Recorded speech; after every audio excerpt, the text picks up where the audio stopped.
The first thing I noticed entering my parents' house was the smell of roasted turkey mixed with judgment. Heavy, familiar, unspoken. My name is Elena Parker. I'm 32 years old. That Thanksgiving, my family thought I was still a failure. "I'll take your coat," my mother said, brushing past me. Her smile was tight, scanning for someone more impressive. At the table, my father cleared his throat. My sister, Claire, sat near her fiancé, Ethan, the billionaire everyone whispered about. Calm, confident designer suit. "So, Elena," my uncle said, "carving turkey like a weapon, still freelancing?" Claire smiled, not kindly. "She doesn't like to talk about it," she added. "Elena's always been private." Failure. That's what they meant. They laughed softly. Controlled. Polite cruelty. "And since you're the only one not hosting," my mother said, sliding a wine bottle toward me, "why don't you pour?" The table went silent. Not a request. I picked up the bottle, pouring wine into glasses always full for them, never for me. Each pour deliberate, confirming my place. When I reached Ethan, his hand twitched. The glass slipped. Shattered. No one laughed. He stared at me, no, past me, like he saw something impossible. "President?" Every chair froze. Every fork paused. My sister blinked, confused. "Ethan, what are you talking about?" I set the bottle down. For the first time that night, no one was smiling. "So tell me, what would you do if those who humiliated you suddenly realized they never knew who you really were?" It wasn't always like this. Growing up, I was the quiet one, Elena Parker, 32 now, but back then invisible. My parents never hid their favoritism. My sister, Claire, golden child since birth. New clothes, private tutors, vacations I could only dream of. Me? Scholarships, part-time jobs, living in a cramped apartment above a laundromat. I had learned early. No one was coming to save me. But I believed in myself, quietly, stubbornly. Every rejection, every smirk from my family only sharpened me. Thanksgiving had always been a reminder of their approval, what I lacked. Each year, a subtle competition. Who got praise, who was ignored. And Claire, she thrived on it. Every eye on her. Every compliment for her accomplishments. I sat, clapped, smiled. Practiced my part. Then came the final blow. Last year, my parents dismissed my promotion at work. "It's nice, Elena, but you'll never match Claire," my mother said, voice syrupy but cutting. I forced a smile. Grit. I kept records, receipts, emails, all small details I knew might matter someday. Grandpa had always said, "Trust but verify. Keep proof. It's your shield when the world doubts you." I laughed quietly that night alone, a bitter, private laugh. I had a plan forming in my head. A quiet, controlled plan. Not revenge yet. Just preparation. They thought I was beneath them. They thought I would stay that way. But now, at this dinner, after Ethan's slip, I realized their underestimation was my weapon. So here's my question. How do you fight when those closest to you assume you'll never rise? Ever since I was a teenager, I learned to notice the small things. The whispers, the glances, the documents hidden in piles of paper. My grandfather, the one person who saw me, had always taught me the value of proof. "Elena," he said, "gather every letter, every receipt, every email. One day, it might save you." I laughed back then, thinking it was old-fashioned advice. But sitting at that Thanksgiving table, watching my family smirk and judge, I finally understood. Those years of keeping records, saving emails, tracking investments, they weren't just habits. They were armor. Claire leaned toward her fiancé, whispering. I caught a glimpse of her smug smile. My parents, too, seemed untouchable in their world of designer suits and forced confidence. But I had something they didn't. Awareness, preparation, patience. When Ethan's voice cracked, calling me president, I felt a ripple. It wasn't just surprise, it was recognition. Recognition that I had risen while they assumed I would stay small. That night, my mind raced. How far behind were they in knowing who I had become? How blind had their arrogance made them? I touched my phone. glanced at emails from my grandfather's old accounts, at notes and folders I'd meticulously saved. Every receipt of my career success, every congratulatory letter, every small victory, they were all here. They had underestimated me completely. And that underestimation would be my advantage. So I ask you, when those who doubt you are blind to your growth, do you strike immediately or wait for the perfect moment? The next morning, I woke to messages that made my stomach twist. My family had been quietly plotting, thinking I would notice. Claire's fiancé, Ethan, had only unknowingly exposed their scheme by calling me president. That single word shifted the entire dynamic. I pulled out my files, folders I had organized meticulously over the years. Every promotion, every contract, every acknowledgement of my success, everything my family ignored, was here. They assumed ignorance, but I had foresight. Grandpa had always said, "People underestimate what they cannot see. Document it or lose it." I called my mentor, a retired attorney who had guided me through tricky family situations before. I needed to understand the full weight of what was happening. Every document, every signed agreement, every notarized record, they had twisted, forged, or misrepresented it to gain leverage. My parents had never tried to hide their intentions completely. The emails I uncovered between Claire and Richard, the family lawyer, revealed plans to divert recognition, investments, and even my career opportunities. Their arrogance was astounding. They believed my compliance was inevitable.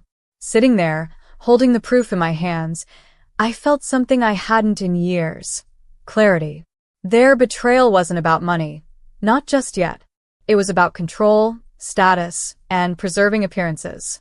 I made a choice. Not out of anger, but precision. They had underestimated me. And now, they would learn how consequences felt when the target was prepared, patient, and aware. So here's my question. When betrayal is subtle but calculated, do you respond immediately or do you let patience sharpen your edge? I spent the night mapping everything. Every email, every contract, every subtle manipulation my family had attempted. By morning, a plan was taking shape, not impulsive, not emotional. Strategic.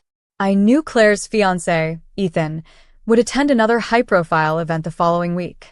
He unknowingly held leverage in that moment. And my parents? Their obsession with appearances made them predictable.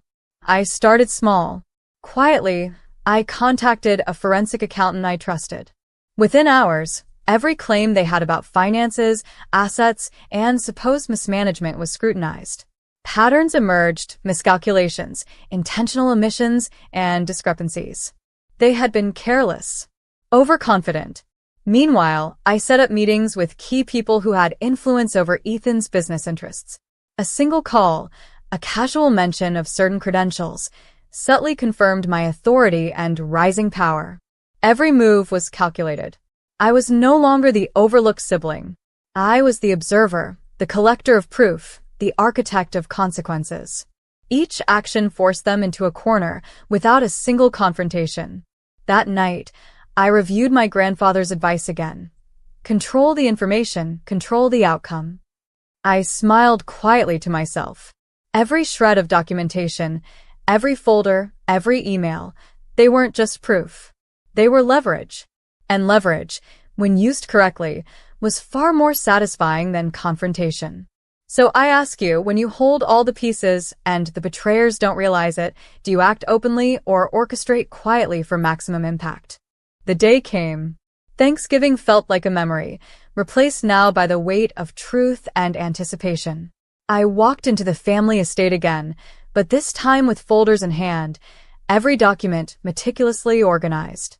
My name is Elena Parker, 32, and I had grown into someone my family refused to recognize. Today, they would see me clearly. Claire's smile faltered the moment she saw me. My parents froze, expecting the timid sibling who used to comply without question. Instead, I stood tall, calm, deliberate. I started with the subtle reveals. I noticed discrepancies in the financial summaries, I said, sliding one folder toward my mother. Also, certain documents you've submitted as authentic have been verified as forgeries. Claire gasped, and my father's face drained of color. Ethan's eyebrows shot up, eyes wide. Silence filled the room, heavy and sharp.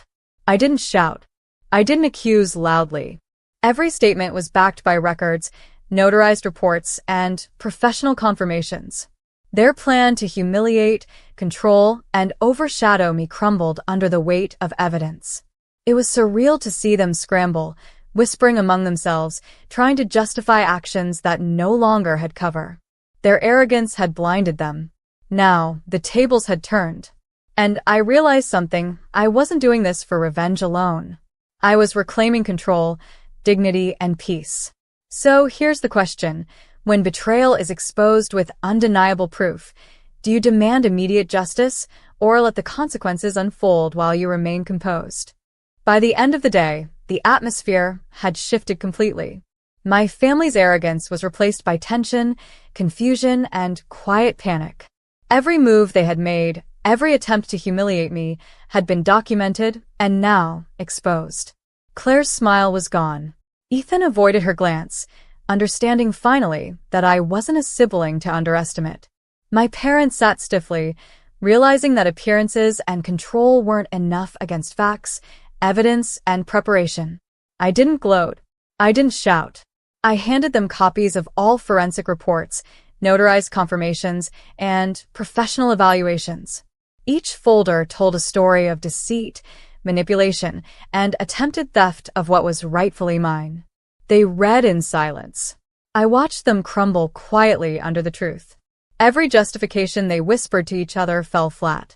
Their power had been an illusion. Mine, meticulously built, was undeniable. And just like that, the tables had turned. The inheritance, the recognition, the control, they were no longer theirs to manipulate. I had reclaimed what they tried to take and done it with precision, patience, and dignity.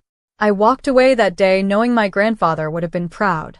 My family's betrayal had been painful, but the response, calculated, just, and firm, restored my life. So here's my question. After exposing betrayal, when power is restored, do you forgive fully or set boundaries and protect yourself forever? Weeks later, life had shifted completely. The humiliation, the tension, the betrayal, they were all behind me. My family had been humbled, boundaries set, and justice quietly served. I'm Elena Parker, 32, and I learned that true revenge isn't about cruelty. It's about reclaiming your life with intelligence, patience, and dignity. Claire avoided eye contact. Ethan was respectful but distant. My parents, silent, understood that their control was gone. The evidence I had collected wasn't just a weapon, it was a shield. It ensured my achievements, my inheritance, and my peace were untouchable. I used part of my inheritance to invest in my career, launch a scholarship in my grandfather's name, and help others who had been underestimated. Every document I kept, every record I saved wasn't for revenge. It was for life, integrity, and proof that preparation pays off. And while my family never fully apologized, I had no regrets. I set boundaries. I established low contact. I knew forgiveness wasn't necessary for peace. Only clarity, justice, and self-respect. Looking at my grandfather's picture on the wall, I smiled. His lessons, his guidance, his foresight, they had given me more than wealth. They had given me strength, grit, and the tools to rise above betrayal. So here's my final question. After betrayal, humiliation, and calculated revenge,